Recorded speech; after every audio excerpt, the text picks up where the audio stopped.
After having a terrible accident, a young woman is declared dead, and soon after she wakes up in the mortuary where her body is being prepared, and without knowing what is happening, she must fight to discover the truth. That's why today, Afterlife.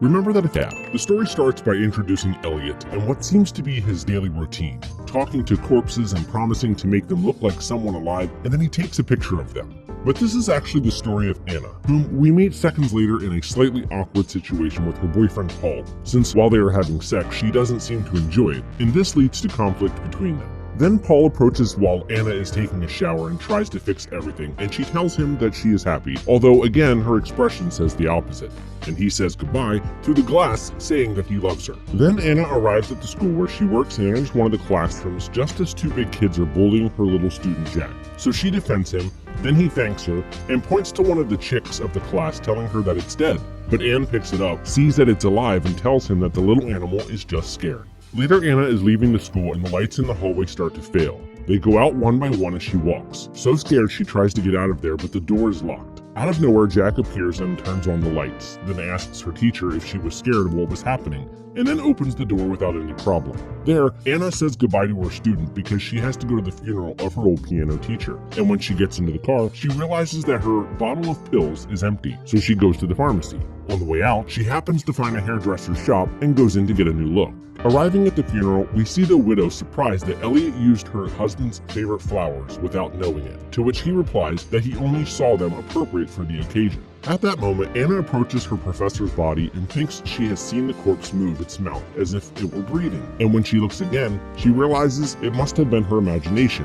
Later, when she is about to leave, Eliot sees her from the window crying and desperately looking for something, but for now, we don't know what it is. That night, Paul awaits for Anne at a nice restaurant, and the evening turns awkward when he tells her that her new look isn't quite her style. But the really important thing here is that Paul announces to her that he has to move to Chicago for work, and when he's about to propose, Anna starts arguing as she thinks he's going to break up with her. And even though he tries to stop her, she runs off and drives away in the rain, when suddenly a white van drives very close to her. But Anna doesn't seem to pay much attention to this, so she continues driving and picks up her cell phone. But when she starts to dial a number, we see in the background how a car overtakes her and everything goes black. After this, we see Anna in a mortuary with a pale face and a wound on her forehead. Eliot takes her belongings, and before undressing her, she opens her eyes and asks where she is. But with a surprising calmness, Eliot answers that she's in the morgue since she's dead. That's when we learn that Anna collided with a truck loaded with metal pipes, causing her death 8 hours ago. And he tells her that her body no longer circulates blood, so it's in the process of decomposition. At that moment, Anna looks like she doesn't understand anything as we do, and to convince her, Eliot shows her a death certificate. But this doesn't work, and what we see is that Anna can't move, but she can talk and insist that it is a mistake, until Eliot gets upset and leaves. Meanwhile, Paul wakes up at her house and starts calling her to fix everything, but his girlfriend's belongings are in the possession of Eliot, who upon seeing the missed calls, decides to put the cell phone in a paper bag and put it in a closet where there are other bags just like it. Then Paul decides to go to his mother-in-law's house with a bouquet of flowers, and there he learns that Anna died in an accident, but also her mother blames him for everything, and meanwhile, Eliot talks to the photo of a corpse as if it were alive. Then he meets Anna, and while stitching her wounds, she asks him to please not hurt her, but he ignores that and then injects her with something he says will soothe her muscles. Then Anna's mother arrives to see her daughter's body and asks Eliot to return her to the brown hair that was her natural color. Then Anna is alone,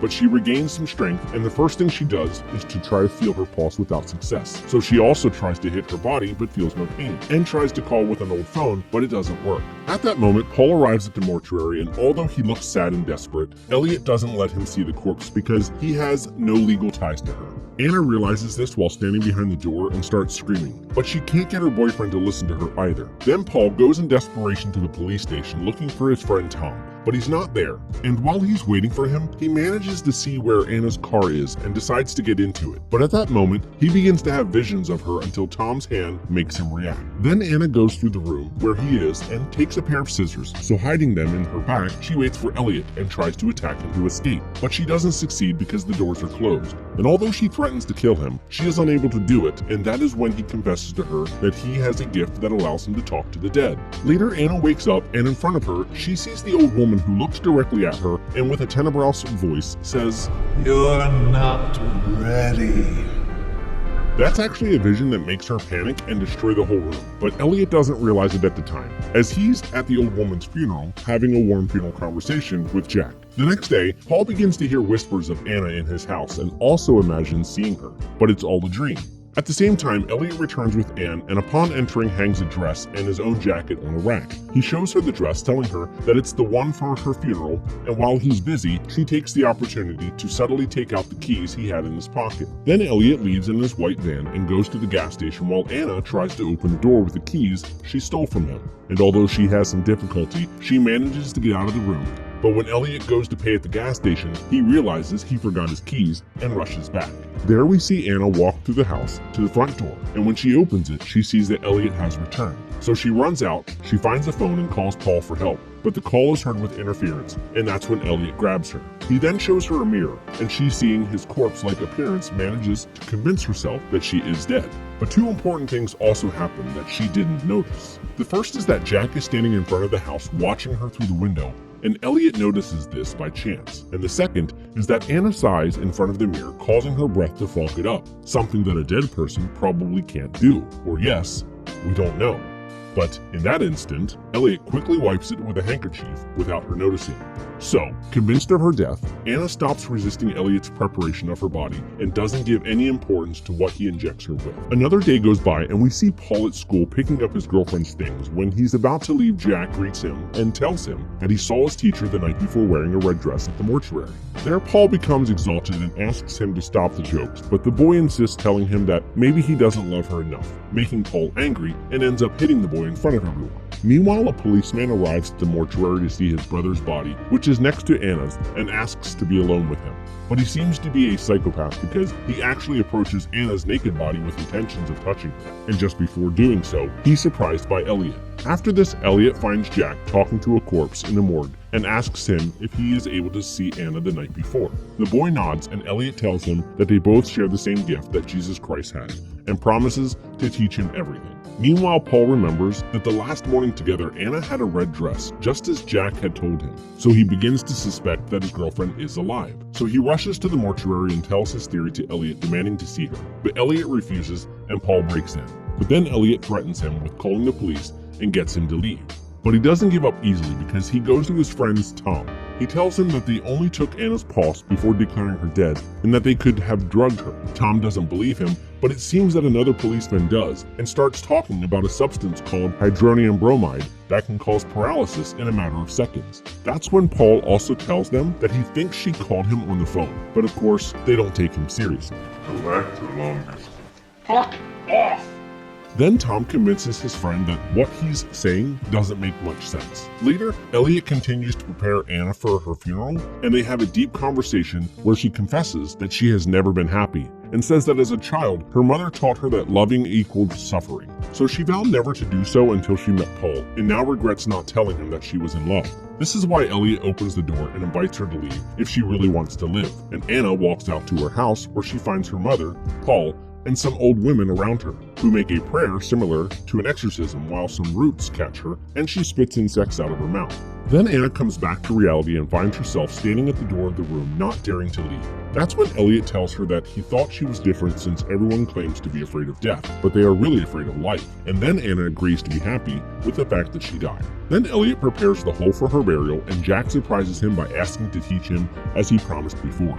Eliot tells him that the hole is not because his teacher is dead, but because there is no more life in her, and begins a speech of contempt to them, saying that they are lifeless corpses that only urinate and defecate, and that their selfishness takes away space from the living, so it's his duty to bury them. The day of the funeral arrives, and Eliot injects Anna with something that will relax her muscles, and her skin looks as if it were alive. And we realize that this liquid is nothing more and nothing less than hydronium bromide, just what the policeman had told Paul. There, Anna asks him as a last wish to see her face, but when she has the mirror close, she realizes that her breath fogs the glass, and it seems that our suspicions are confirmed, since that is not something the dead can do. Or yes, we really don't know. Then he tells her that it's all a figment of her imagination, and although she tries to fight back, she's no longer strong because of the drugs. He simply accommodates her and takes a picture. The funeral begins, and Anna's mother is surprised to see her with her favorite flowers. And then Eliot tells her that for some reason, he thought they were appropriate. Paul arrives next to Tom and approaches Anna's body to place the engagement ring on her finger. And just her lips and eyelids move a little.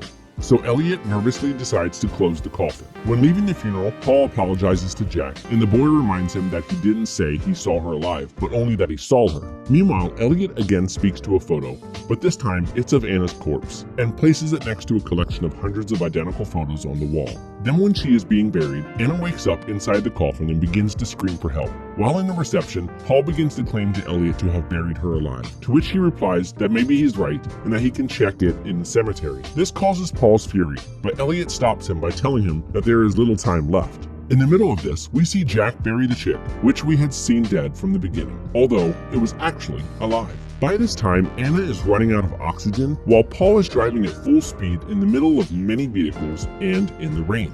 Suddenly, a light shines brightly on him, and when he opens his eyes again, the road is clear, and then an ambulance overtakes him. But this ambulance continues down a road where Eliot's truck is parked, now accompanied by Jack, and they talk about how it's all over. Paul arrives at the cemetery and quickly digs up Anna's coffin and carries her out. She catches her breath and says she loves him, but suddenly, Paul hears a noise and Anna's voice tells him it's the sound of scissors cutting his clothes. Then Paul wakes up on a stretcher, unable to move. It turns out that he's at the mortuary, and Eliot tells him that he died in a car accident, and that he couldn't make it to the cemetery to see if Anna was alive or not. We also see Jack helping out as Eliot puts a huge metal spike into Paul's body, making him scream in pain until he passes out. And although visually everything goes dark, we can hear him say that he's not dead. That was Afterlife. Don't forget to comment what movie you would like me to recap. Like, subscribe, and turn on notifications so you don't miss the next video.